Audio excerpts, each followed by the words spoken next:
இன்னைக்கு hello food is தமிழ்ல ரொம்ப சிம்பிளா, ரொம்ப டேஸ்டியா செய்யக்கூடிய கத்திரிக்காய் கடையல் எப்படி செய்றதுன்னு பார்க்கலாம். வாங்க இப்போ வீடியோக்குள்ள போகலாம். முதல்ல ஒரு குக்கர்ல 4 மீடியம் சைஸ் தக்காளி இந்த மாரி நறுக்கி சேர்த்துக்கோங்க. 3 மீடியம் சைஸ் அளவுக்கு வெங்காயம், 3லேருந்து 4 பச்சை மிளகாய் இந்த மாரி கீறி சேர்த்துக்கோங்க காரத்துக்கு ஏத்த மாரி. 5லேருந்து 6 கத்திரிக்காய்,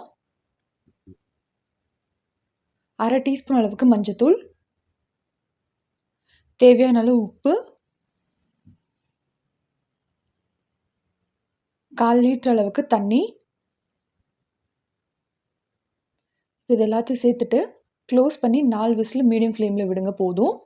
இப்போ பாருங்க விசில் எல்லாம் வந்ததுக்கப்புறமா இப்போ எல்லாமே நல்லா வெந்து வந்திருக்கு. இப்போ இதில் இருக்கிற தண்ணியை தனியாக எடுத்து வச்சிடலாம்.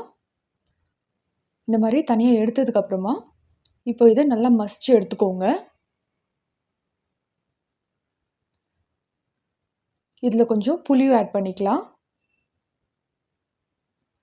இப்போ எல்லாத்தையும் நல்லா கலந்து ஸ்மாஷ் பண்ணி விடுங்க. இப்போ இதை எடுத்து சைடில் வச்சுட்டு ஒரு கடாயில் 2 டீஸ்பூன் அளவுக்கு எண்ணெய், 1/4 டீஸ்பூன் அளவுக்கு கடுகு, 1/4 டீஸ்பூன் அளவுக்கு சீரகம், 5லேருந்து 6 பல் பூண்டு நல்லா நசுக்கி சேர்த்துக்கோங்க. கொஞ்சமாக கருவேப்பிலை, 1/4 டீஸ்பூன் அளவுக்கு பெருங்காயம், ஒரு மீடியம் சைஸ் வெங்காயத்தை நல்லா பொடி பொடி நறுக்கி சேர்த்துக்கோங்க. இப்போது இதை நல்லா மீடியம் ஃப்ளேம்லேயே வதக்கி எடுத்துக்கலாம். இப்போ பாருங்கள் கலரெல்லாம் நல்லா சேஞ்ச் ஆகி வந்திருக்கு. இந்த ஸ்டேஜில் வந்துட்டு நம்ம மசிச்சு வச்சுருக்கிற கத்திரிக்காயை சேர்த்துக்கலாம். இப்போ நம்ம தண்ணி எடுத்து வச்சுருக்கோம் இல்லையா, அதையும் சேர்த்துக்கலாம். இப்போ இது ஒரு தடவை நல்லா கலந்து விட்டுருங்க.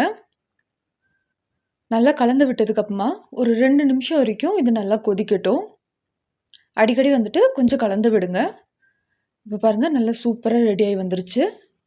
இவ்வளோதாங்க, ரொம்ப சிம்பிளாக ரொம்ப டேஸ்டியாக செய்யக்கூடிய கத்திரிக்காய் கடையல் ரெடி. இதை ட்ரை பண்ணி பார்த்துட்டு எப்படி இருந்ததுன்னு சொல்லுங்கள். மறக்காமல் நம்ம சேனலை சப்ஸ்கிரைப் பண்ணிவிடுங்க.